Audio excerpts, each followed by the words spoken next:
Hello and welcome to Colred Plays Raid Shadow Legends. I am Colred, and welcome to my very first Raid Fundamentals video. This is a video series I'm going to be doing that covers anything and everything to do with all of the different components and moving parts of Raid Shadow Legends. There really is a lot, and I think that's one of the things that can be overwhelming to new players. And so this series is really aimed at newer and intermediate players that are still asking questions about how this game works. How does this fight work? How does this building work? How does this resource work? What are the mechanics here? What are things that maybe questions you don't even know to ask yet? I'm trying to answer all of those questions up front so you can get a stronger start to the game, a little bit easier transition into some of the intermediate and advanced concepts, and just generally have a better experience in Raid Shadow Legends. So I'm going to be covering the base today.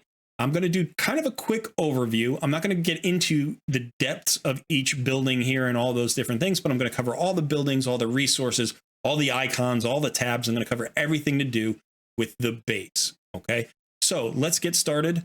And we're going to just start with the row across the top here, which is the resource counters, I guess you would call them, the resource counters. So the one on the left is the most basic and probably the one that you're going to really need to manage the most on a regular basis, a daily basis. And this is the energy counter. If you press any of these pluses, you can see this is going to give you a way to get extra of that particular resource. It's going to take you to a place where you can get more of that resource. However, generally, I don't do that. I don't bother with that. I'm just dealing with the numbers. Now, the number on the left of the energy counter is the current energy that you have. And the energy number on the right is the maximum that will passively return over time. If you click on this, you'll get a timer. That's how much time it will pass before the next energy comes back. So in a minute and 22 seconds, I get one more energy. This counter will fill up to 130 and then stop, and I won't be getting any more passive energy. I can exceed 130. I can always exceed the maximum of most of these counters. But that shuts off the passive energy gain. That would shut off the passive gain of whatever counter you've maxed out. If you have a potion, so for instance, if I go here and I restore an energy potion, right, that's going to give me my maximum energy. So it's going to give me 130 energy that would be added to the 65 I already have.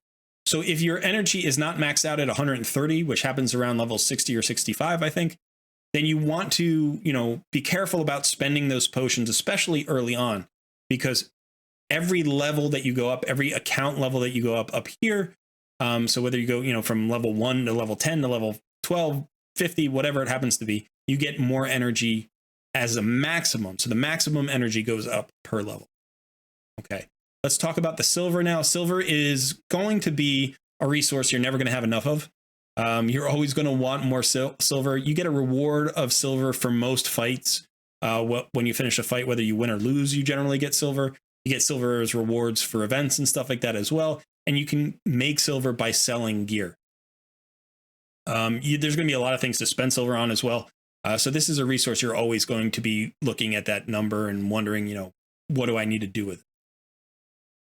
Gems are the rare resource. They definitely come in more slowly than silver. They are an important resource that you can spend to do certain things that you can't do with any other resource in the game. So gems are incredibly important. This is a very large number for a free-to-play account, by the way. I am a free-to-play account, but I've been saving for a long time. But you will see that some spenders may have even hundreds of thousands of gems at any given time. So some of the other content creators, this number may be an absurdly high number. You probably have a few hundred, and that's fine. You just want to collect it over time and make sure that you're spending it wisely. That is subject for another video about what to spend gems on, but just know that this is sort of the rare resource, and you want to generally be spending it very carefully. So save it up and spend it when you need it. This fourth bar is actually a drop-down tab, and these are all the consumable keys for the various other areas of the game that don't usually require energy. So, these are the arena tokens up top. You have clan boss keys down here, the fortress and crypt keys. Those are some other places. And then these gold keys and silver keys are for Doom Tower. You can see these also have counters. As far as these counters are concerned, classic arena tokens are the only ones that return on like an hourly basis. So every hour you get one classic arena token back, and that's the timer here. Everything else either resets on the server reset, or Hydra keys. You can see this actually resets once a week. You only get 3 Hydra keys a week. That is one of the clan boss fights. Okay, so those are the various resources. Let's keep going across the top here. This is your mailbox. You will get rewards and they will stay in your mailbox. You can hold on to them and it tells you how many number of days you can hold on to them. When the counter runs out, you lose the resource. So make sure you collect it before you run out. I'm about to run out right there. I'm going to lose one, but that's okay. You can sort this by various things. You can filter it, and this is your mailbox. Up here is your chat bar, global chat. I basically would avoid. You can use your clan chat, get no clan, and use that. If you don't like the global chat that you're in, you can change it. You can go to a different language or a different channel. There are 999 channels for each language. Some will be busier than others. You can't mute chat, unfortunately. I've never found a way to just mute chat, which would be great. Okay, and then up here in the upper left, this is your account icon. So that's your portrait, and you can click on that. You can change your portrait. You can also go into the options for your game. You can do some other things here as well. All right. The referral program this is where you get a referral link to give to a friend. If they download from your referral link, you will get these rewards over time as they level up. Hopefully you've done that for a friend and you use a referral link and you're helping somebody out. On the left here, you have this tab, which you're going to be interacting with at least once a day. This is going to be where you get your daily login rewards. This is also where you get news updates.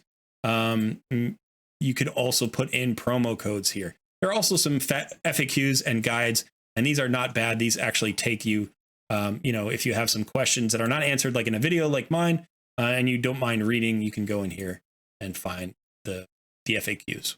Okay.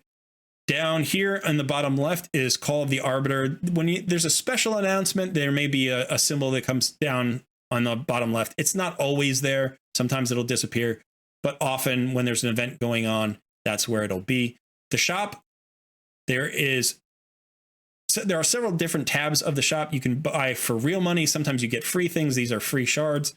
You can also spend the in-game gems for various things. There's a gem shop here. And then you also get your daily offers and your limited special offers. And once a day, you will get a free offer that you always want to collect, which is usually just resources. It may be gems, it may be silver, it may be energy. On the bottom left here, I'm just kind of going around the outside before we get to the actual buildings. This is the missions icon. These are often called the Arbiter missions because you complete these to collect your free Arbiter. Once you pass the Arbiter, you can continue with the Romantu missions to complete, and then you collect Romantu Drake's Blood. These are 2 amazing champions, so you want to be doing this all the time. Also, all of these things are things you need to be doing, and it's basically more free resources.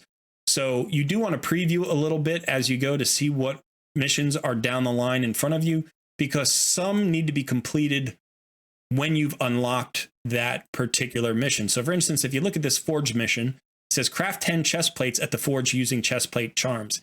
This is not currently unlocked. If I did that mission today without it unlocked, it would not complete. It would not give me credit for it. So some missions you want to save to do when you've unlocked them. Other missions you can do ahead of time. Like here, it says clear stage 14 of Knight's Revenant Crypt. I've already done that, so it will auto-complete when I unlock it. And then there are other ones that don't really matter because they're easily repeatable, like this Doom Tower mission, beat the Doom Tower boss on the 120th floor on normal. I've done that. It won't complete ahead of time, but I can do that multiple times. So the next time this is unlocked, or when this gets unlocked, I can just repeat that 120th floor, and it'll be pretty easy for me to do. So these missions are really important. They should be a high priority for you, and you should be doing some mission or progressing on some mission every day that you can.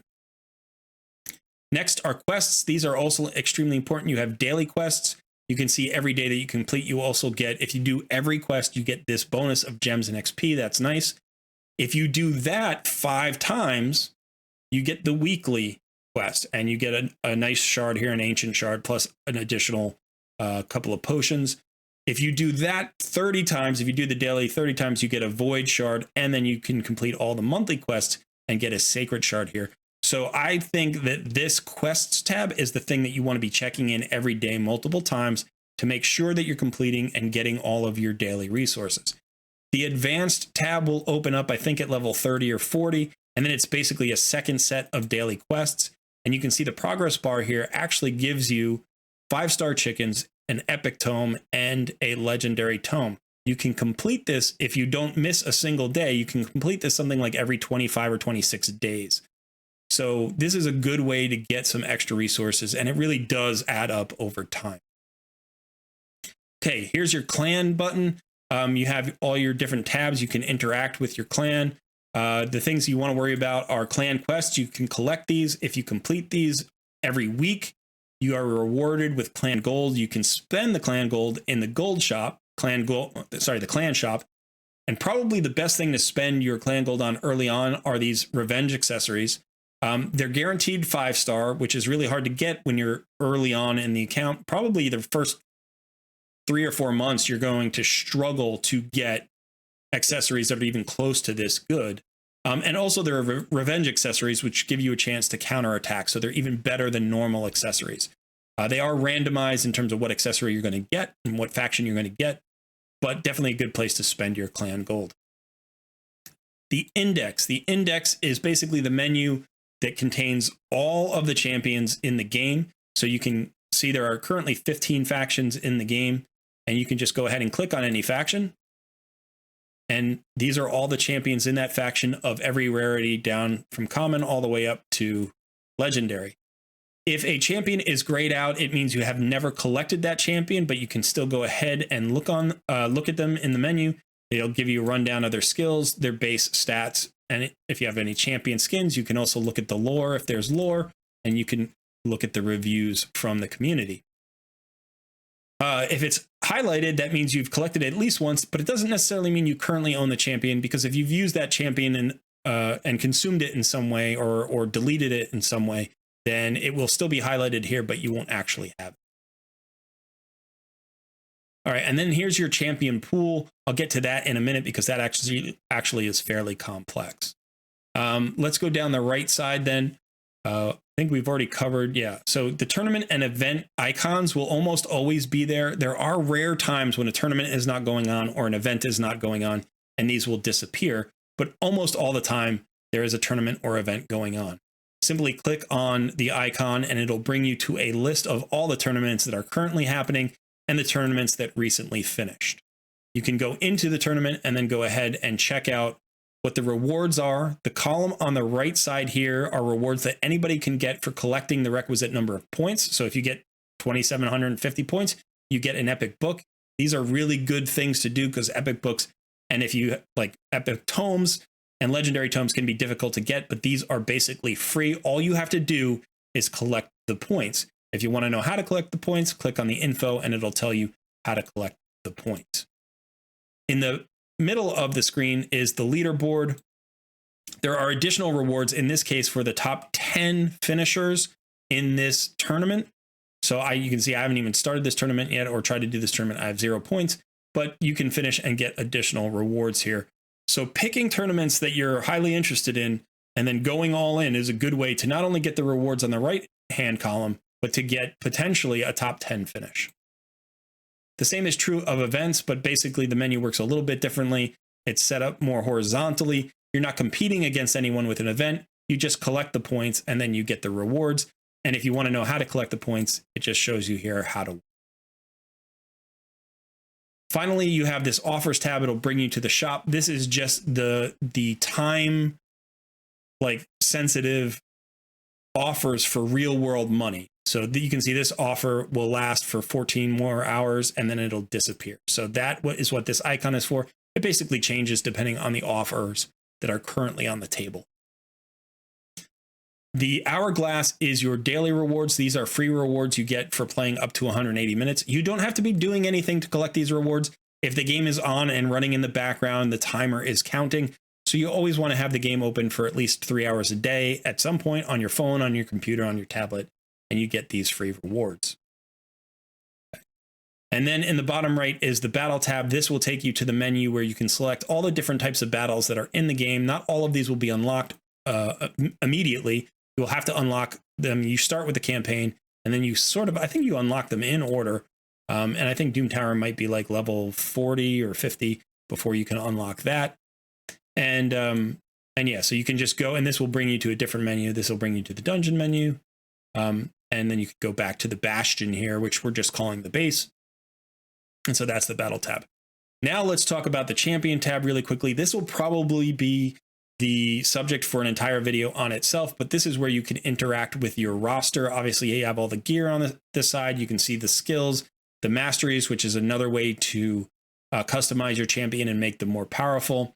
There's stuff going on here in this screen. You can click on all these icons. They do different things.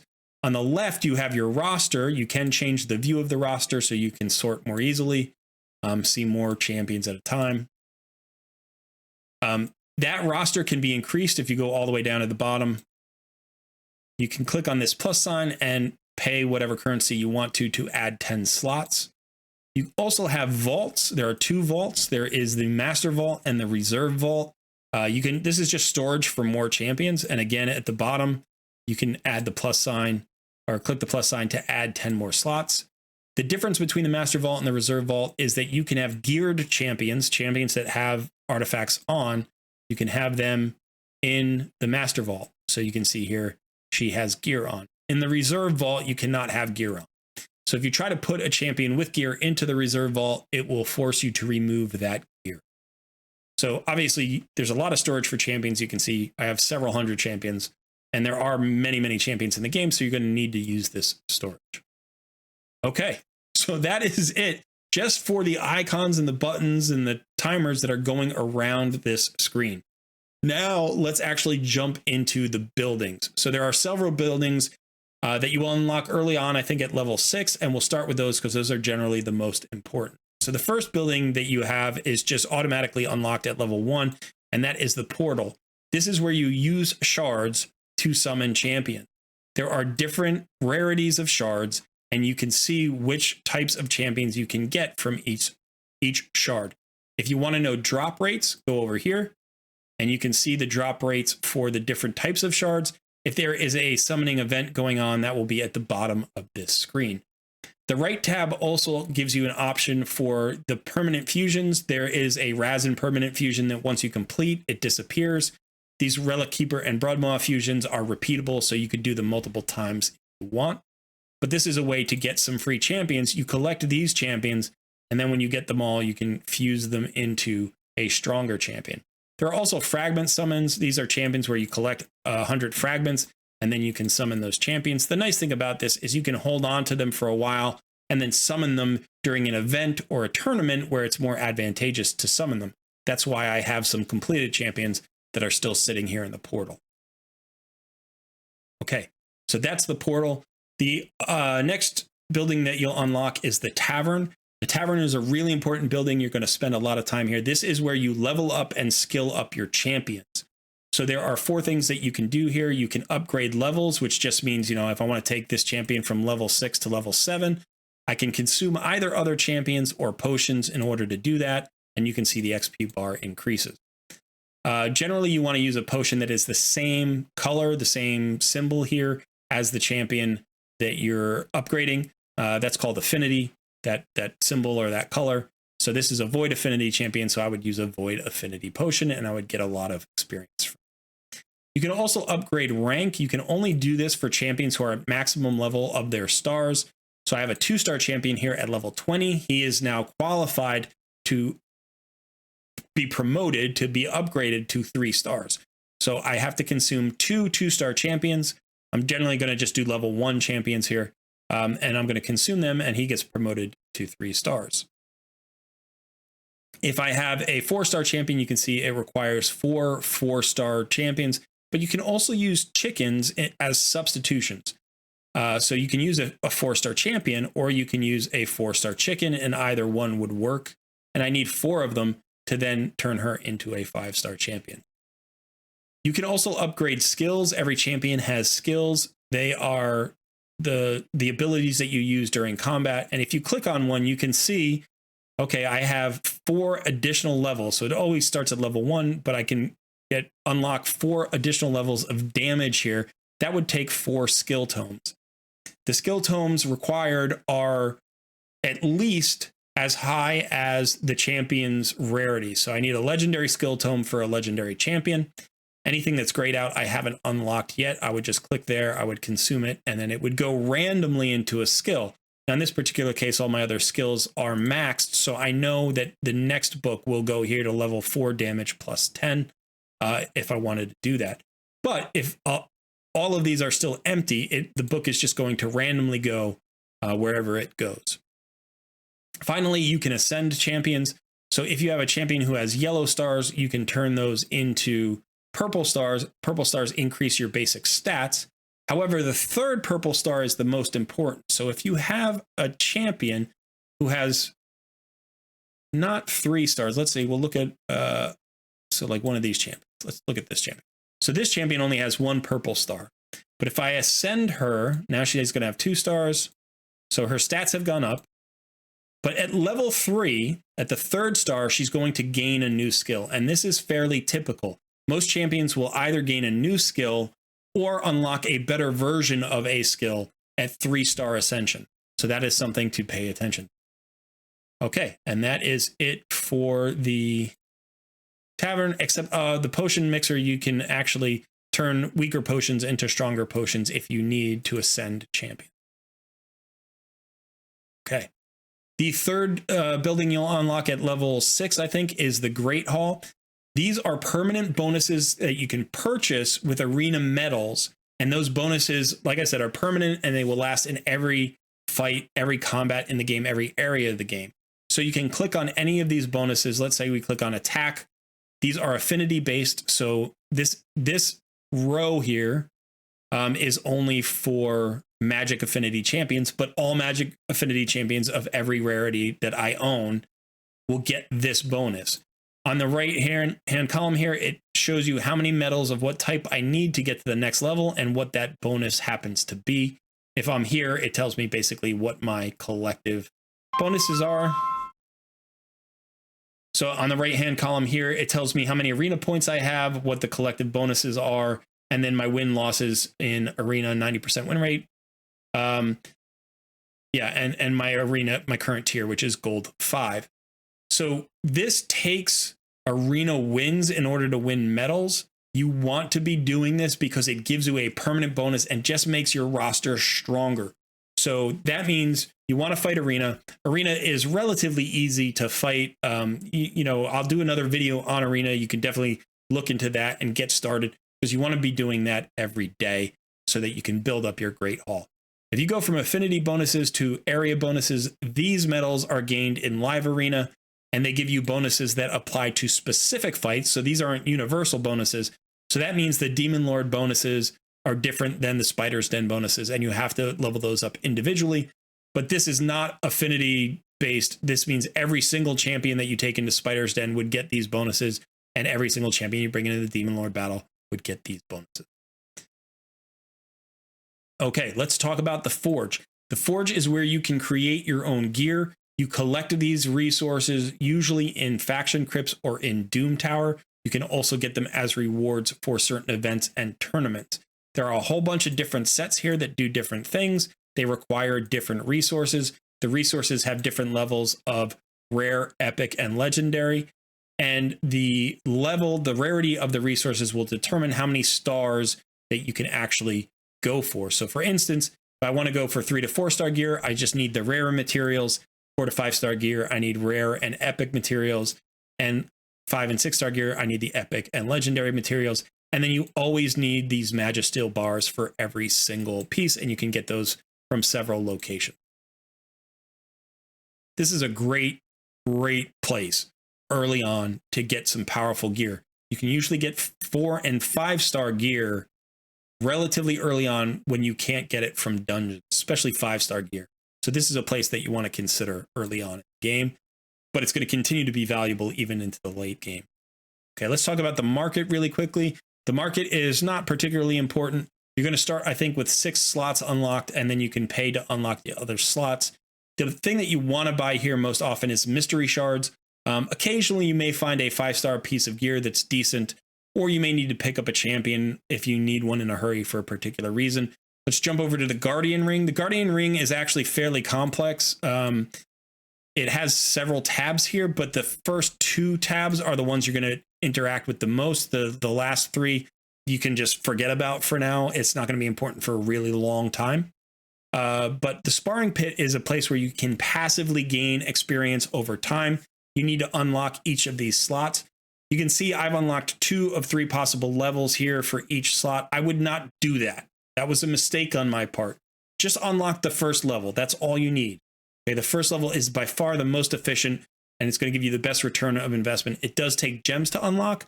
I would say you probably want to unlock one of these slots per month of playing the game. So in the first month, unlock the first one. Second month, unlock the second one. By the time you're 5 or 6 months in, you should have all of them unlocked to just the first level. And make sure that you always have champions in here gaining passive XP. It's a really valuable way to get experience. If you were turning the gems into energy and running campaign to get the experience, it would be a finite amount of experience. This is basically infinite. It will run forever once you unlock it. And to get a full return on the gem investment for the first level will take most people between 60 and 90 days.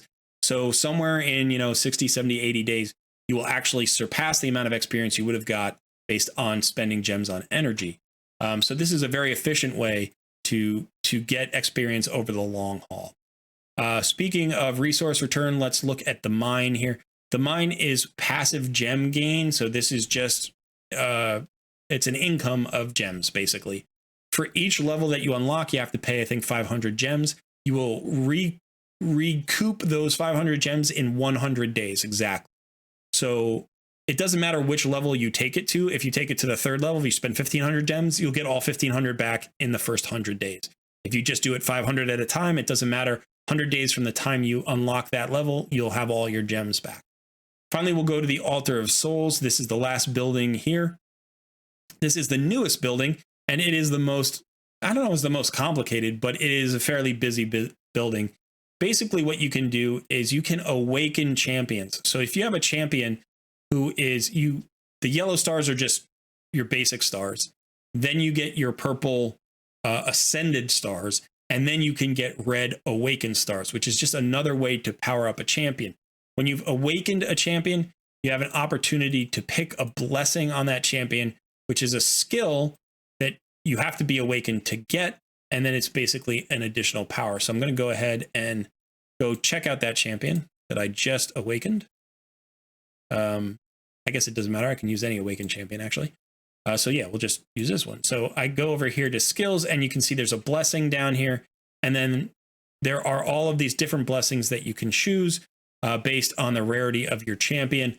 They give certain bonuses. They give stat bonuses and special effects. And they're relatively new to the game, about 6 months. Yeah, and so that's what you can do. Now, in order to get these awakenings, you have this market, this soul merchant, where you can buy them. And you need to buy them by collecting these tokens. And then you can go to the Mystic Market and buy the soul stones and summon them that way. So it's relatively complex. I can do an entire video on the Altar of Souls. If people want that video, I'm happy to do that. Okay, and then I think that's everything. I think that is actually everything. Yeah, so that is your base. I know that I moved quickly and I didn't cover things in great depth. That's because any one of these buildings or some of these tabs or icons could require an entire video all by itself. But I just wanted to get you comfortable with your home base, with your Bastion, so you know what everything does, and maybe give you a couple of tips on things to watch out for so you don't make some early mistakes like I did, for instance, like in the Guardian Ring, filling all of these up to level 2 really early on and not getting a return on investment that way. So definitely bring those up to level 1, but I wouldn't go past that. Yeah, so that's it. So that's it for the base. Like I said, if you have any questions, put them in the comments below. If you'd like to see an entire video on one of these aspects of the base to cover it in more depth, definitely let me know that.